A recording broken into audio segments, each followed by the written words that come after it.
ನೀವೇನಾದರೂ first time Mysuru ಪಾಕ್ನ try ಮಾಡಬೇಕು ಅಂತ ಇದ್ದರೆ ಈ ವಿಡಿಯೋನ ಮಿಸ್ ಮಾಡದೆ ನೋಡಿ. ತುಂಬಾ ಯೂಸ್ಫುಲ್ ಆದಂಥ ವಿಡಿಯೋ ಇದು. ಏಕೆಂದರೆ ಒಂದು ಹನಿ ತುಪ್ಪನೂ ಇಲ್ಲದೇ ಬರೀ ಎಣ್ಣೆಯಿಂದ ಪರ್ಫೆಕ್ಟ್ ಆಗಿರುವಂಥ ಮೈಸೂರು ಪಾಕ್ನ ಯಾವ ರೀತಿ ಮಾಡೋದು ಅಂತ ಹೇಳ್ಬಿಟ್ಟು ಈ ವಿಡಿಯೋದಲ್ಲಿ ನೋಡ್ಕೋಬೋದು. ಹಾಗೆಯೇ ತುಂಬ ಸಾಫ್ಟ್ ಆಗಿರುತ್ತೆ, ತುಂಬ ಟೇಸ್ಟಿ ಅಂತಲೇ ಹೇಳ್ಬೋದು. ಯಾರು ಬೇಕಾದರೂ ಮಾಡ್ಬೋದು. ತುಂಬ ಸಲ ಏನಂದರೆ ಟ್ರೈ ಮಾಡಿ ಚೆನ್ನಾಗಿ ಬಂದಿರಲ್ಲ, ಮೈಸೂರು ಪಾಕ್ ಚೆನ್ನಾಗಿ ಬಂದಿರಲ್ಲ ಅಂತ ಹೇಳ್ಬಿಟ್ಟು ಅನ್ನಿಸ್ತಾ ಇರುತ್ತಲ್ಲ, ಅಂಥವ್ರಿಗೆ ತುಂಬ ಬೆಸ್ಟ್ ವಿಡಿಯೋ ಅಂತಲೇ ಹೇಳ್ಬೋದು ಇದು. ನೋಡಿ, ಈ ರೀತಿ ಸಾಫ್ಟಾಗಿ ತುಂಬ ಟೇಸ್ಟಿಯಾಗಿ ಹಾಗೆಯೇ ಮನೆಯಲ್ಲೇ ಮಾಡಿರೋದ್ರಿಂದ ತುಂಬ ಹೆಲ್ದಿ ಆದಂಥ ಮೈಸೂರು ಪಾಕ್ನ ಮನೆಯಲ್ಲೇ ಯಾವ ರೀತಿ ತಯಾರಿಸೋದು ಅಂತ ಹೇಳ್ಬಿಟ್ಟು ಇವತ್ತಿನ ವಿಡಿಯೋನ ನೋಡೋಣ. ಹಾಗೆಯೇ ಎಲ್ರಿಗೂ ಮೊದಲನೇದಾಗಿ ಹ್ಯಾಪಿ ಮದರ್ಸ್ ಡೇ ಅಂತ ಹೇಳ್ತಾ ಇವತ್ತಿನ ವಿಡಿಯೋನ ಶುರು ಮಾಡ್ತಾ ಇದ್ದೀನಿ. ನಾನು ಕೂಡ ಮದರ್ಸ್ ಡೇ ಪ್ರಯುಕ್ತ ಈ ಒಂದು ಮೈಸೂರು ಪಾಕ್ನ ಮನೆಯಲ್ಲೇ ತಯಾರಿಸಿದ್ದೀನಿ. ನಾನು ಕೂಡ ಅಷ್ಟೇ ತುಂಬ ಸಲ ಮೈಸೂರು ಪಾಕ್ ಟ್ರೈ ಮಾಡಿ ಚೆನ್ನಾಗಿ ಬಂದಿರಲಿಲ್ಲ. ಈ ರೀತಿ ಟ್ರೈ ಮಾಡಿದ ಮೇಲೆ ತುಂಬ ಪರ್ಫೆಕ್ಟಾಗಿ ಬಂದಿದೆ. ಅದಕ್ಕೋಸ್ಕರ ಈ ವಿಡಿಯೋ ನೋಡಿ. 1 ಕಪ್ಪು ಕಡಲೆ ಹಿಟ್ಟನ್ನು ತಗೊಂಡಿದ್ದೀನಿ. ಕಡಲೆ ಹಿಟ್ಟು ತುಂಬ ಸಾಫ್ಟ್ ಆಗಿರೋದಾದರೆ ಚೆನ್ನಾಗಿರುತ್ತೆ, ಹಾಗೆ ಒಳ್ಳೆ ಕ್ವಾಲಿಟಿ ಕಡಲೆ ಹಿಟ್ಟಾದರೆ ಚೆನ್ನಾಗಿರುತ್ತೆ. ಇನ್ನು ಮನೆಯಲ್ಲೇ ಕಡಲೆಬೇಳೆನ ತಂದು ಹಿಟ್ಟು ಮಾಡಿಸ್ಕೊಂಡಿದ್ರೆ ಅದು ಇನ್ನೂ ಒಳ್ಳೆಯದು ಅಂತಲೇ ಹೇಳ್ಬೋದು. ಸ್ವಲ್ಪ ಈ ರೀತಿ ಬಿಸಿ ಮಾಡಬೇಕಾಗುತ್ತೆ. ಅದಕ್ಕಿಂತ ಮೊದಲು ದಯವಿಟ್ಟು ಯಾರೆಲ್ಲ ಮೊದಲನೇ ಸಲ ವಿಡಿಯೋ ನೋಡ್ತಾ ಇದ್ದೀರಿ ಸಬ್ಸ್ಕ್ರೈಬ್ ಮಾಡ್ಕೊಂಡು ವಿಡಿಯೋ ನೋಡಿ. ಇಷ್ಟ ಆಯಿತು ಅಂತಂದರೆ ಒಂದು ಲೈಕ್ ಕೊಡೋದು ಮಾತ್ರ ಮರಿಬೇಡಿ. ಹೇಗನ್ನಿಸ್ತು ಅಂತ ನೀವು ಕೂಡ ಟ್ರೈ ಮಾಡಿ ಕಮೆಂಟ್ ಕೂಡ ಮಾಡ್ಬೋದು. ಕಡಲೆ ಹಿಟ್ಟನ್ನ ಈ ರೀತಿ ಸ್ವಲ್ಪ ಕಲರ್ ಚೇಂಜ್ ಆಗೋವರೆಗೂ ರೋಸ್ಟ್ ಮಾಡ್ಕೋಬೇಕಾಗುತ್ತೆ. ತುಂಬ ರೋಸ್ಟ್ ಮಾಡ್ಕೊಳ್ಳೋದೇನು ಬೇಕಾಗಲ್ಲ, ಸ್ವಲ್ಪ ಕಲರ್ ಚೇಂಜ್ ಆದರೆ ಸಾಕು. ನೋಡಿ, ಇಲ್ಲಿ ಈ ರೀತಿ ಲೋ ಫ್ಲೇಮಲ್ಲಿ ಈ ರೀತಿ ಎಲ್ಲನ ರೋಸ್ಟ್ ಮಾಡಬೇಕಾಗುತ್ತೆ. ಫುಲ್ ರೋಸ್ಟ್ ಆಗೋದು ಬೇಡ, ಸ್ವಲ್ಪ ಅಷ್ಟೇ. ಏನು ಕಂದು ಬಣ್ಣ ಬರೋ ಥರ ಒಂಚೂರು ಕಲರ್ ಚೇಂಜ್ ಆಗುತ್ತಲ್ಲ ಆ ಥರ ಇದನ್ನೆಲ್ಲನೂ ರೋಸ್ಟ್ ಮಾಡ್ತಾಯಿದ್ದೀನಿ. ಇದೇ ಥರ ಮಾಡ್ಕೊಂಡ್ರೆ ತುಂಬ ಚೆನ್ನಾಗಿರುತ್ತೆ. ಕೆಲವ್ರು ಹೆಂಗೆ ಅಂದರೆ ಹಸಿದನ್ನೇ ಹಾಕ್ಬಿಡ್ತಾರೆ, ಹಸಿದಕ್ಕೇ ಕಡಲೆ ಹಿಟ್ಟನ್ನ ಹಾಕ್ಬಿಟ್ಟು ಮೈಸೂರು ಪಾಕ್ ಮಾಡ್ತಾರೆ. ಅದು ಅಷ್ಟೊಂದು ಚೆನ್ನಾಗಿರಲ್ಲ. ಈ ರೀತಿ ಸ್ವಲ್ಪ ರೋಸ್ಟ್ ಮಾಡೋದ್ರಿಂದ ಹಸಿ ವಾಸನೆ ಎಲ್ಲ ಹೋಗಿರುತ್ತೆ, ಟೇಸ್ಟ್ ಒಂದು ಸ್ವಲ್ಪ ಚೆನ್ನಾಗಿ ಬರುತ್ತೆ. ಇನ್ನು ಬೇಕ್ರಿಗಳಲ್ಲೆಲ್ಲ ಇರುತ್ತಲ್ಲ ಆ ಥರ ಟೇಸ್ಟ್ ಬರಬೇಕು ಅಂದರೆ ಈ ರೀತಿ ಸ್ವಲ್ಪ ಇದನ್ನೆಲ್ಲನೂ ಕಲರ್ ಚೇಂಜ್ ಆಗೋ ಥರ ಈ ಕಡಲೆ ಹಿಟ್ಟನ್ನೆಲ್ಲ ರೋಸ್ಟ್ ಮಾಡ್ಕೋಬೇಕಾಗುತ್ತೆ. ಇವಾಗ ರೋಸ್ಟ್ ಆಗಿದೆ, ಒಂದು 2 ನಿಮಿಷ ಹೀಗೆ ಇರಲಿ. ಇದನ್ನು ಒಂದು ಬಟ್ಲಿಗೆ ನಾನು ಸರ್ವ್ ಮಾಡ್ಕೊತೀನಿ. ಸರ್ವ್ ಮಾಡ್ಕೊಂಡಾದಮೇಲೆ ಒಂದು ಸ್ವಲ್ಪ ಸಕ್ಕರೆ ಪಾಕನ ತಯಾರ್ಕೋಬೇಕಾಗುತ್ತೆ. ಯಾವ ರೀತಿ ಸಕ್ಕರೆ ಪಾಕ ತಯಾರಿಸ್ತೀನಿ ಅಂದರೆ 1 ಕಪ್ಪು ಕಡಲೆ ಹಿಟ್ಟನ್ನ ತಗೊಂಡಿದ್ದೀನಿ ಅಂದರೆ 2 ಕಪ್ ಸಕ್ಕರೆನ ತಗೋಬೇಕಾಗುತ್ತೆ.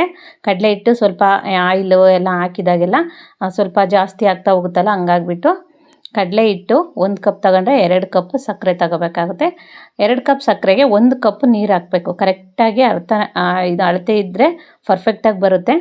ಅದನ್ನು ಅರ್ಥ ಮಾಡ್ಕೊಳ್ರಿ. ಕರೆಕ್ಟಾಗಿ 2 ಕಪ್ ಸಕ್ಕರೆಗೆ 1 ಕಪ್ ನೀರು ಹಾಕಿ ಚೆನ್ನಾಗಿ ಈ ರೀತಿ ಕರಗೋ ಥರ ಎಲ್ಲ ಮಿಕ್ಸ್ ಮಾಡಿದ್ದಾದಮೇಲೆ ಪಾಕ ತಯಾರು ಮಾಡ್ಕೋಬೇಕಾಗುತ್ತೆ. ಪಾಕ ತಯಾರಾಗೋ ಅಷ್ಟರಲ್ಲಿ ನಾನು ಕಡಲೆ ಹಿಟ್ಟನ್ನ ಸ್ವಲ್ಪ ಆಯಿಲ್ ಹಾಕ್ಬಿಟ್ಟು ಎಲ್ಲನೂ ಮಿಕ್ಸ್ ಮಾಡ್ಕೋಬೇಕು. ನೋಡಿ, ಇಲ್ಲಿ ಈ ರೀತಿಯಾಗಿ ಸ್ವಲ್ಪ ಮಿಕ್ಸ್ ಆದಮೇಲೆ ಫುಲ್ಲು ಲೋ ಫ್ಲೇಮಲ್ಲಿ ಇದನ್ನು ಇಟ್ಬಿಟ್ಟು ಅಷ್ಟರಲ್ಲಿ ರೆಡಿಯಾಗೋ ಅಷ್ಟರಲ್ಲಿ ನಾನು ರೆಡಿ ಮಾಡ್ಕೊತಾ ಇದ್ದೀನಿ. ಕಡಲೆ ಹಿಟ್ಟಿಗೆ ಇಲ್ಲಿ 1 ಕಪ್ಪು ಕಡಲೆ ಹಿಟ್ಟಿಗೆ 1 ಕಪ್ಪು ಎಣ್ಣೆನ ತಗೊಂಡಿದ್ದೀನಿ. ನಾನಿಲ್ಲಿ ಸನ್ಫ್ಲವರ್ ಆಯಿಲ್ನ ತಗೊಂಡಿದ್ದೀನಿ. ಯಾವ ಥರ ನಿಮ್ಮ ಮನೇಲಿ ಶೇಂಗಾ ಎಣ್ಣೆ ಇರ್ಬೋದು, ಯಾವ ಎಣ್ಣೆ ಬಳಸ್ತಿರೋದನ್ನು ತಗೊಳ್ಳಿ.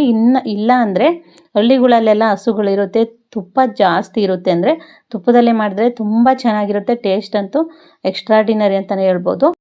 ಸ್ವಲ್ಪನೇ ಎಣ್ಣೆ ಹಾಕ್ಕೊಂಡು ಈ ರೀತಿ ಎಲ್ಲ ಫುಲ್ಲು ಗಂಟೇನು ಇರಬಾರ್ದು, ಸ್ವಲ್ಪನೂ ಗಂಟು ಇರದೇ ಇರೋ ಥರ ಸಾಫ್ಟಾಗಿ ಇದನ್ನು ಮಿಕ್ಸ್ ಮಾಡ್ಕೋಬೇಕಾಗುತ್ತೆ. ತುಂಬ ಸಾಫ್ಟಾಗಿರುತ್ತೆ. ಗಂಟೆಲ್ಲ ಇದ್ದರೆ ಏನಾಗ್ಬಿಡುತ್ತೆ ಅಂತಂದರೆ ಒಂದು ಮೈಸೂರು ಪಾಕಲ್ಲೆಲ್ಲ ಗಂಟು ಇಟ್ಟೆಲ್ಲ ಥರ ಕಾಣಿಸುತ್ತೆ, ಗಂಟು ಥರ ಕಾಣಿಸುತ್ತೆ, ತಿನ್ನೋಕ್ಕೊಂಥರ ಇಷ್ಟನೇ ಆಗಲ್ಲ. ಇನ್ನು ಬೇಕ್ರಿ ಥರನೇ ಇರಬೇಕಪ್ಪ ಅಂತಂದರೆ ಈ ರೀತಿ ಸಾಫ್ಟಾಗಿ ನೋಡಿ ಇಲ್ಲಿ ಎಲ್ಲ ಫುಲ್ಲು ಚೆನ್ನಾಗಿ ಮಿಕ್ಸ್ ಮಾಡ್ಕೋಬೇಕಾಗುತ್ತೆ. ಎಣ್ಣೆನ ಸ್ವಲ್ಪ ಹಾಕ್ಕೊಂಡು ಚೆನ್ನಾಗಿ ಮಿಕ್ಸ್ ಮಾಡ್ಕೊಂಡ್ರೆ ಚೆನ್ನಾಗಿರುತ್ತೆ. ಈ ರೀತಿ ತುಂಬ ಚೆನ್ನಾಗಿ ಮಿಕ್ಸ್ ಆಗ್ತಾಯಿದೆ ಇಲ್ಲಿ ನೋಡಿ. ಇಲ್ಲಿ ತುಂಬ ಚೆನ್ನಾಗಿ, ಇನ್ನೂ ಎಣ್ಣೆನ ಸ್ವಲ್ಪ ಬಿಸಿ ಮಾಡ್ಕೊಂಡ್ರೆ ಇನ್ನೂ ಚೆನ್ನಾಗಿರುತ್ತೆ. ಎಣ್ಣೆ ಸ್ವಲ್ಪ ಬಿಸಿ ಇರುವಾಗ ಹಾಕ್ಕೊಂಡು ಈ ರೀತಿ ಮಿಕ್ಸ್ ಮಾಡ್ಕೊಂಡ್ರೆ ಇನ್ನೂ ಚೆನ್ನಾಗಿರುತ್ತೆ. ನಾನು ಕೂಡ ಸ್ವಲ್ಪ ಬಿಸಿ ಎಣ್ಣೆನೇ ಹಾಕ್ಕೊಂಡಿದ್ದೀನಿ. ನೀವು ಕೂಡ ಅಷ್ಟೇ ಎಣ್ಣೆನ ಸ್ವಲ್ಪ ಬಿಸಿ ಮಾಡ್ಕೊಳ್ಳೋದಕ್ಕೆ ಇಟ್ಕೊಂಡು ಬಿಸಿ ಎಣ್ಣೆನ 1 ಕಪ್ ಹಾಕಿದ್ದೀನಿ. 1 ಕಪ್ಪು ಕಡಲೆ ಹಿಟ್ಟು ತಗೊಂಡು 1 ಕಪ್ಪು ಎಣ್ಣೆನ ಹಾಕ್ಬಿಟ್ಟು ಈ ರೀತಿ ಮಿಕ್ಸ್ ಮಾಡ್ತಾಯಿದ್ದೀನಿ. ತುಂಬ ಚೆನ್ನಾಗಿರುತ್ತೆ ನೋಡಿ. ಈ ರೀತಿ ತುಂಬ ಚೆನ್ನಾಗಿ ಮಿಕ್ಸ್ ಮಾಡಬೇಕು. ಇನ್ನು ಸಾಫ್ಟಾಗಿರುತ್ತಲ್ಲ ಆ ಥರ ಸಾಫ್ಟಾಗಿ ಮಿಕ್ಸ್ ಮಾಡಿ ಈ ರೀತಿ ಮೇಯ್ನ್ ಅಂದರೆ ಈ ರೀತಿ ಮಿಕ್ಸ್ ಮಾಡೋದ್ರಲ್ಲಿ ಮೈಸೂರು ಪಾಕ್ ಚೆನ್ನಾಗಿ ಬರುತ್ತೆ, ಪರ್ಫೆಕ್ಟಾಗಿ ಬರುತ್ತೆ. ಗಂಟು ಏನಾದರೂ ಇತ್ತು ಅಂತಂದರೆ ಚೆನ್ನಾಗಿರಲ್ಲ. ಅದಕ್ಕೆ ಈ ರೀತಿ ನಾನು ಪೂರ್ತಿಯಾಗಿ ಈ ರೀತಿ ಚೆನ್ನಾಗಿ ಮಿಕ್ಸ್ ಮಾಡಿ ರೆಡಿ ಮಾಡಿ ಇಟ್ಕೊಂಡಿದ್ದೀನಿ. ಇನ್ನೇನು ಪಾಕ ತಯಾರಾಯಿತಾ ಅಂತ ಹೇಳ್ಬಿಟ್ಟು ನೋಡೋಣ. ಲೋ ಫ್ಲೇಮಲ್ಲಿ ಪಾಕ ತಯಾರಾಗ್ಸೋಕ್ಕಿಟ್ಟಿದ್ದೆ ನಾನು.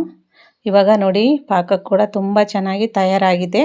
ಒಂದೆಳೆ ಪಾಕ ಬಂದರೆ ಸಾಕಾಗುತ್ತೆ. ಫುಲ್ ಏನು ಗಟ್ಟಿ ಪಾಕ ಬೇಕು ಆ ಥರ ಏನಿಲ್ಲ, ಸ್ವಲ್ಪ ಒಂದೆಳೆ ಪಾಕ ಬರೋ ಥರ ಆದರೆ ಸಾಕಾಗುತ್ತೆ. ತುಂಬ ಗಟ್ಟಿ ಪಾಕ ಬೇಕು ಬರುತ್ತೆ ಅಂದರೆ ಏನಾಗ್ಬಿಡುತ್ತೆ ಅಂದರೆ ಕಲ್ಲು ಥರ ಆಗಿಬಿಡುತ್ತೆ, ಸಾಫ್ಟಾಗಿ ಬರೋಲ್ಲ ಮೈಸೂರು ಪಾಕು. ಅದಕ್ಕೆ ಸ್ವಲ್ಪ ಇನ್ನೇನು ಒಂದೆಳೆ ಪಾಕ ತಯಾರಾಯಿತು ಅನ್ನೋ ಅಷ್ಟರಲ್ಲಿ ನಾವು ಏನು ಮಿಕ್ಸ್ ಮಾಡ್ಕೊಂಡಿರ್ತೀವಲ್ಲ ಎಣ್ಣೆ ಹಾಗೇ ಕಡಲೆ ಹಿಟ್ಟು, ಅದನ್ನು ಇದರಲ್ಲಿ ಹಾಕ್ಬಿಟ್ಟು ಈ ಪಾಕದ ಜೊತೆ ಮಿಕ್ಸ್ ಮಾಡ್ತಾಯಿದ್ದೀನಿ ನಾನು.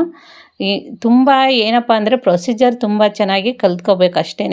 ಮೈಸೂರು ಪಾಕ್ ಮಾಡೋದೇನು ದೊಡ್ಡ ಏನು ವಿದ್ಯೆ ಅಲ್ಲ, ತುಂಬ ಈಸಿ. ಒಂದು ಸಲ ಟ್ರೈ ಮಾಡಿದ್ರೆ ಈ ರೀತಿ ಯಾವಾಗ ಬೇಕಾದರೂ ಆರಾಮಾಗಿ ಮಾಡ್ಕೋಬೋದು. ಫಂಕ್ಷನ್ಸ್ ಏನಾದರೂ ಇತ್ತು ಅಂದರೆ, ಅಥವಾ ಬರ್ತ್ಡೇ ಇತ್ತು ಅಂದರೆ, ಅಥವಾ ಹಬ್ಬಗಳಲ್ಲೆಲ್ಲ ಬೇಕು ಅಂದರೆ ನೋಡಿ. ಇವಾಗ ಇನ್ನೊಂದು ಕಪ್ಪು ಎಣ್ಣೆ ತಗೊಂಡಿದ್ದೀನಿ ನಾನು, ಬಿಸಿ ಎಣ್ಣೆನ ತಗೊಂಡಿದ್ದೀನಿ. 1 ಕಪ್ ಎಣ್ಣೆ ಹಾಕ್ಬಿಟ್ಟು ಹಿಟ್ಟು ಕಲಿಸ್ಕೊಂಡಿದ್ದೆ, ತುಂಬ ಚೆನ್ನಾಗಿ ಮಿಕ್ಸ್ ಮಾಡ್ಕೊಂಡಿದ್ದೆ.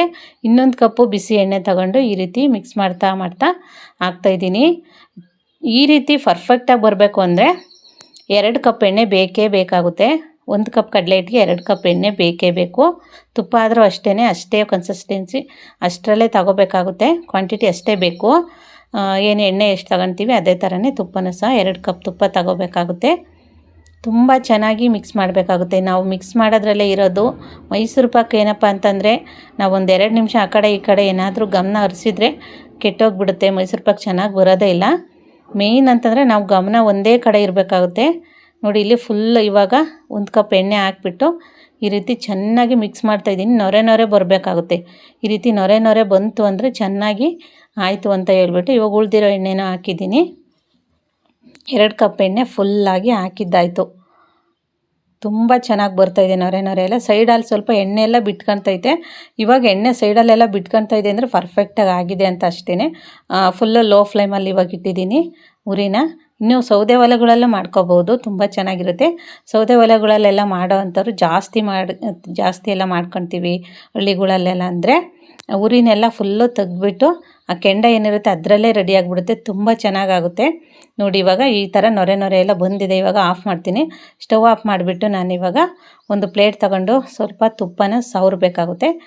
ತುಪ್ಪ ಸವರ್ಕೊಂಡು ಇಟ್ಕೊಂಡಿರೋಂಥ ಪ್ಲೇಟ್ಗೆ ಇದನ್ನು ನಾವು ಹಾಕ್ತೀನಿ ನೋಡಿ. ಇವಾಗ ತುಂಬ ಚೆನ್ನಾಗಿ ಅಂದರೆ ತುಂಬ ಸ್ಮೆಲ್ ಬರ್ತಾಯಿದೆ, ಘಮ.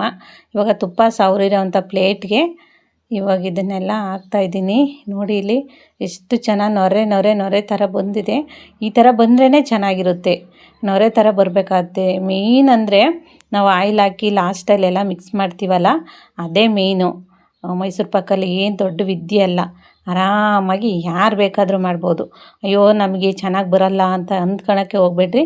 ಈ ವಿಡಿಯೋ ನೋಡಿದ್ರೆ ಅಂದರೆ ನಿಜವಾಗ್ಲೂ ಪರ್ಫೆಕ್ಟಾಗಿ ಮೈಸೂರು ಪಾಕನ್ನ ಮಾಡೋದು ಕಲಿತೀರಾ. ಯಾರು ಬೇಕಾದರೂ ಮಾಡ್ತೀರಾ, ಹೇಗೆ ಬಂತು ಅಂತ ಕಮೆಂಟ್ ಮಾಡಿ ಹೇಳಬೇಕು. ನೋಡೋಣ ಎಷ್ಟು ಜನ ಟ್ರೈ ಮಾಡ್ತೀರಂತ. ಸಖತ್ತಾಗಿರುತ್ತೆ, ಟೇಸ್ಟ್ ಅಂತ ಸಖತ್ತಾಗಿರುತ್ತೆ. ನಾನು ಈ ಥರ ಮಾಡೋದನ್ನು ಮೈಸೂರು ಪಾಕನ್ನ ಕಲಿತಾದ್ಮೇಲೆ ಯಾವಾಗ ಬೇಕು ಆವಾಗ ಮೈಸೂರು ಪಾಕ್ ಮಾಡ್ಕೊಂಡ್ಬಿಡ್ತೀನಿ. ಏನು ತುಂಬ ಹೊತ್ತೇನು ಬೇಕಲ್ಲ, ಒಂದು ಅರ್ಧ ಗಂಟೆಯಲ್ಲಿ ಫುಲ್ಲು ರೆಡಿ ಆಗಿಬಿಡುತ್ತೆ ಮೈಸೂರು ಪಾಕು. ಏನಂದರೆ ಎಣ್ಣೆ ಬೇಕು ಜಾಸ್ತಿ, ಎಣ್ಣೆ ಹಾಗೆಯೇ ಕಡಲೆ ಹಿಟ್ಟು ಸಕ್ಕರೆ ಇತ್ತು ಅಂದರೆ ಪರ್ಫೆಕ್ಟಾಗಿರುವಂಥ ಮೈಸೂರು ಪಾಕು ರೆಡಿ ಆಗಿಬಿಡುತ್ತೆ. ಒಂದು ಅರ್ಧ ಗಂಟೆಯಲ್ಲಿ ರೆಡಿ ಆಗಿಬಿಡುತ್ತೆ. ಇವಾಗ ಇದನ್ನೆಲ್ಲನೂ ಹಾಕ್ಕೊಂಡು ಚೆನ್ನಾಗಿ ಬಿಸಿ ಇದ್ದಾಗಲೇ ಇದನ್ನೆಲ್ಲನ ಸಾಫ್ಟಾಗಿ ಮೇಲ್ಗಡೆ ಎಲ್ಲ ಒಂದೇ ಸಮಕ್ಕೆ ಮಾಡಿದರೆ ಚೆನ್ನಾಗಿರುತ್ತೆ. ತಣ್ಣಗಾದ್ಮೇಲೆ ಏನು ಮಾಡೋಕ್ಕೆ ಬರೋಲ್ಲ. ಇದು ತಣ್ಣಗಾದ್ಮೇಲೆ ಹಂಗೆ ಎದ್ದುಬಿಡುತ್ತೆ, ಎಲ್ಲ ಕಟ್ಟಾಗಿಬಿಡುತ್ತೆ. ಆವಾಗ ನೋಡಿ ಇಲ್ಲಿ ಚಾಕ್ ತಗೊಂಡ್ಬಿಟ್ಟು ನಮ್ಗೆ ಯಾವ ಶೇಪ್ ಬೇಕೋ ಆ ಶೇಪ್ಗೆ ಕಟ್ ಮಾಡ್ಕೋಬೇಕಾಗುತ್ತೆ. ಒಂದು 10-15 ನಿಮಿಷ ಬಿಟ್ಟರೆ ಸಾಕು. ಈ ರೀತಿಯಾಗಿ ತಣ್ಣಗಾಗ್ಬಿಡುತ್ತೆ. ಇನ್ನು ಫ್ಯಾನ್ ಇರ್ಬೋದು, ಆ ಥರ ಫ್ಯಾನ್ ಕೆಳಗಿಟ್ಟರೆ ಇನ್ನೂ ಬೇಗ ತಣ್ಣಗಾಗುತ್ತೆ. ನೋಡಿ ಇಲ್ಲಿ ತುಂಬ ಪರ್ಫೆಕ್ಟಾಗಿರುವಂಥ ಮೈಸೂರು ಪಾಕು ರೆಡಿ ಆಯಿತು. ತುಂಬ ಈಸಿ. ಎಣ್ಣೆ ಅಷ್ಟೇ, ತುಪ್ಪ ಬೇಕೇ ಬೇಕು ಅಂತ ಏನಿಲ್ಲ. ಕೆಲವರೆಲ್ಲ ಹೇಳ್ತಾರೆ ತುಪ್ಪ ಬೇಕು ಅಂತ.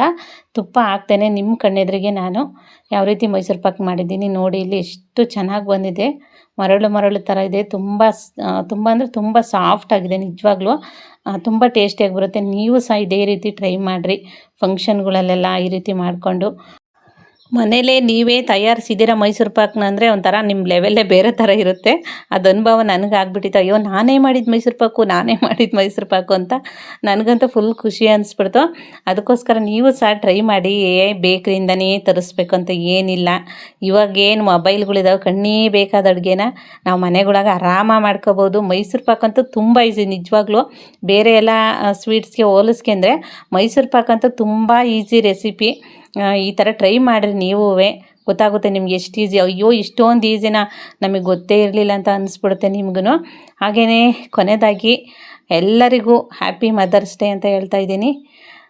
ಹಾಗೆಯೇ ಮದರ್ಸ್ ಡೇ ಪ್ರಯುಕ್ತ ಮೈಸೂರು ಪಾಕನ್ನ ಪ್ರಿಪೇರ್ ಮಾಡಿದ್ದೀನಿ.